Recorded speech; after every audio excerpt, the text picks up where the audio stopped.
Hello everyone. In this video, I'm going to explain one more concept, that is inter-thread communication in Java.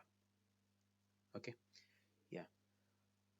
First, I'll go with some real-world example. Then I'll go with the actual concept. Okay. So assume this one is what you, this one is what you, and this one is some postman, and this one is what your home gate. For that home gate, there's a post box is what attached. Okay. And assume you got some government job and you are waiting for appointment letter. Okay. So what you will do, you will going to check the letter every day, daily in what post box. You're going to check in the day one, you're going to check in the day two. You know how government people are going to work, and you'll check what even you are checking what every day. Okay, but at the 60th day, you got some letter from what postman, and you collected that one. Means you got your appointment letter at the 60th day. But even though you got a 60th day, you are checking what each and every day. Okay, so uh, why you are checking what each and every day, because there is no proper communication between you and what postman. If there is some information from postman that you are getting some letter, you can check that day only, okay, instead of checking what every day. And that one is called as what proper communication. Okay. Yeah, even in Java, whenever there's a multi-thread concept, if there's a proper communication, then there will be got no problem. How to perform what proper communication in Java? By using three functions. There are three functions in Java. Okay. Uh, so we have functions like what wait, notify, and notify all. Using these functions, we can perform what inter-thread communication. Okay. Using the function wait, notify, and notify all, we can perform what inter-thread communication in our Java. Okay. So if there is a assume if there is a inter-thread communication, uh, even in this particular problem, suppose what you will do, you can post some poster on the top of the post box. If there is any letter, call to my number, you can display what your number. Okay.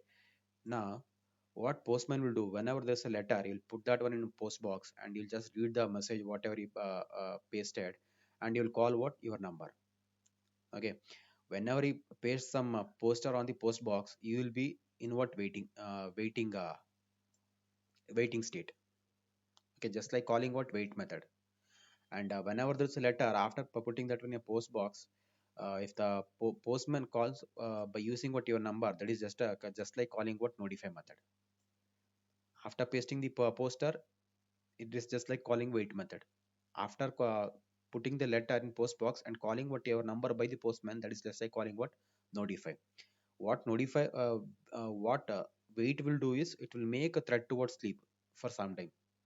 And what notify will do is, whatever the thread that is what suspended, it will make that one to what wake up. The difference between notify and notify all is, notify just wake up what one thread, notify all will going to wake up all the threads. Okay, that is a difference. Okay. Yeah.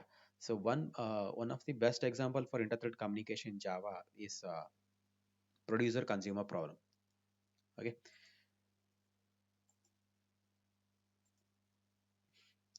See, there will be what on producer and there will be what on consumer. Okay. And what's the use of producer? Producer will going to produce something, and that will be added into what queue. Okay. There will be what on producer and there will be what consumer. What producer will do, he'll going to produce something. What consumer will do, he will going to consume that one. When producer will produce, if queue is empty, so assume this one is what your queue. If queue is what empty, now what is the queue content of your queue is what if queue is not empty, if queue is what empty will produce. If queue is not empty, will wait. Okay, we'll call what wait method. Now whether queue is not empty, that is what false. So you're going to produce some item and you're going to add that one into what queue. This one is what a queue, and you're going to add some item into what queue. Then you'll call what notify. Now this one is what multi-thread concept. So both are running what simultaneously. So consumer is also running what at the same time. You will check whether queue is empty. If it is empty, until it is producing, is in what waiting state. Now since he got the notification call, you'll come to know there's some item. Again, now what you will do, you'll consume that one, and again you will notify what you will going to notify. So whatever the item you added, that is what consumed. You can add what one more item. Okay, at that time a producer is what in waiting state. Why? Because queue is what empty, because it is what consumed. Since it is what waiting, and he got what notification call, you will going to add what one more item. Okay, so this is the way in which you will going to perform inter-thread communication. So one of the example is producer consumer problem. Okay, you will produce if queue is not empty. If queue is what empty, you're going to produce if queue is empty, and you're going to consume if queue is what not empty.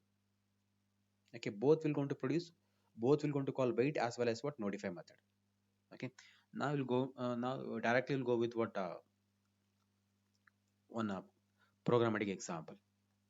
See here I have taken one class with name what buffer, within which there are two data numbers, buffer value as well as what buffer empty. Okay, so one method consume and one more method what produce.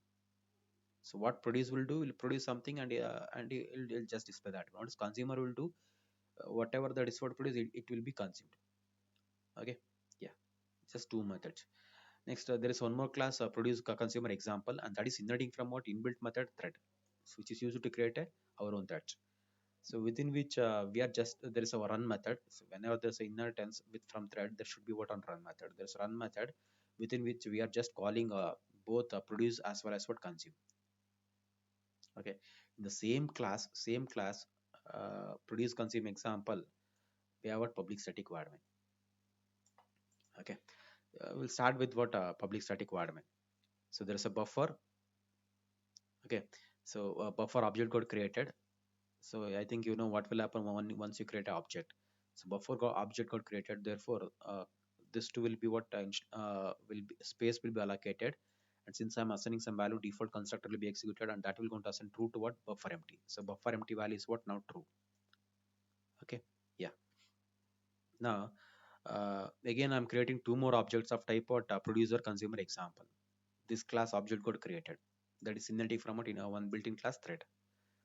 Okay, I'm calling t1 dot start as well as what t2 dot start, means two child thread will be created. We'll going to execute this main part. Main will be executed by what main thread. Okay, and other than what a main thread, two more threads got created. Why? Because we are calling what start method. And first thread we are giving name as what producer, and second thread we are giving name as what consumer. What will happen once you create a thread, once you call it start method, indirectly it will going to call what run method. So this run will be got executed. Okay, so now who is executing what run? Both producer and consumer, both threads are executing what run. Why? Because it's a multi-threading concept. Two threads are what simultaneously executing what run. Suppose assume thread scheduler gives a chance for what first one, means both can execute. Okay, so first assume producer is executing. Uh, Producer is executing. We are just fetching the name. So by using function what get name. So yes, assume s1 get a producer. Whether s1 dot equals what producer true. If it is what true, what it will do? It will going to call what produce method how many times? 10 times. By sending what I value. What's the initial value of I? 1. Now it is passing 1 to what produce method. At the same time, because it's a multi-threading concept, your consumer also what executing what run method, and that will not go to execute what if block. It will go to execute directly. It will go to what else block. Why? This condition is what false. Now this will go to call what consume method. How many times? 10 times. So 10 times produce a function will be what executed. At the same time, consume will be what executed. Now assume both are executing. Now produce will got executed. Okay. So what is the value I'm passing? 1. And what's the initial value of buffer empty? True. Buffer empty value is what true. So this condition is what false. Directly it will go to, yeah, and wait method it will going to throw out an exception. So that should be written out and try and catch, and we are not written out anything, you will not get any message. So wait, it will going to throw exception. So that's the reason we are written try and catch block. Okay, so buffer will get the value what I what's the value of I? 1, because we are sending 1.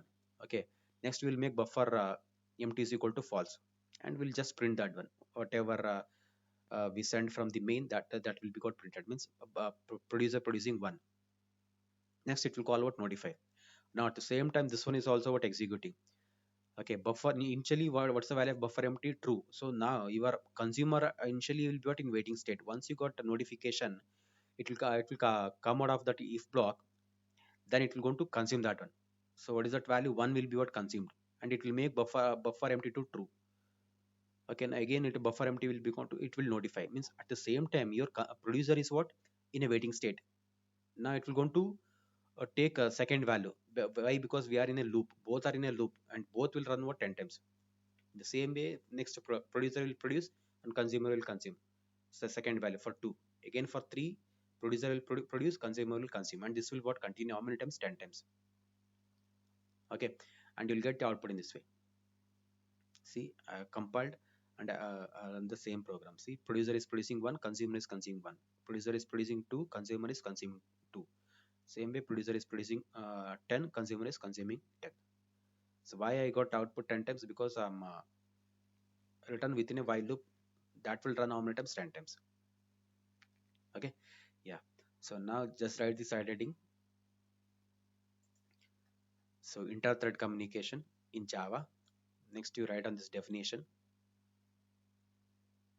Okay, inter-thread communication in Java. Next you write on this definition. Then you write on this table what as it is. Next you write an example for inter-thread communication. Before, so better one. First you write on this side heading, this definition. Next this table. After writing this table, okay, better write on this pseudocode, this prototype.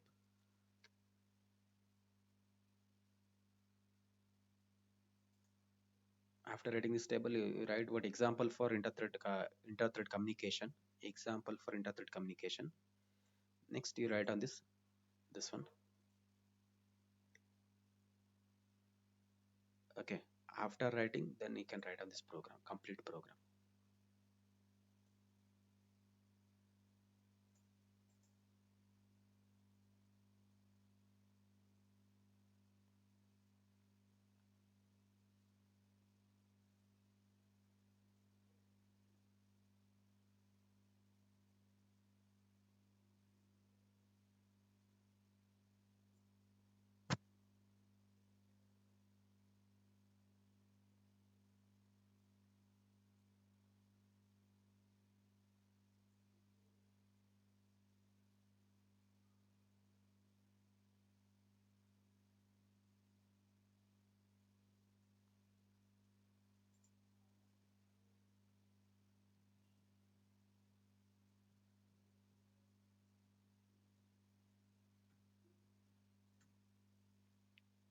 Okay, you write on this particular.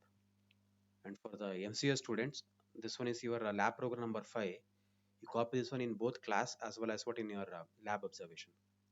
Lab program number 5. Copy the question. Okay. So lab program number 5.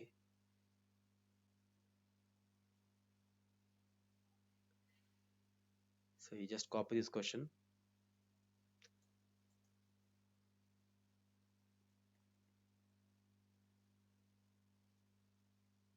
Just copy this question. After copying, you just copy that particular program. Okay. Copy this one in both class notes as well as in your observation.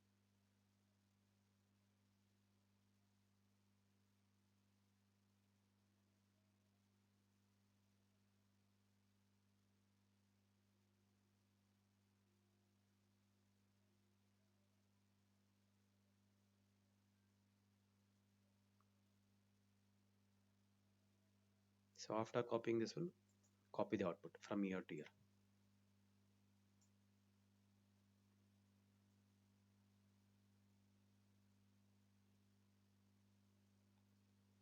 CMCS student, copy the question, then copy the program, then copy the output in your observation. And remaining thing you copy in your class notes. Okay. Yeah. So write this writing inter-thread communication, this two definition, table, after table, example for inter-thread communication, then this one, then complete program in your class notes and what output. MCS students, this write down this program both in class notes as well as in observation. Okay, so write down this question, then program, then output in your observation. In your class notes, you copy out everything. Okay, yeah, thank you.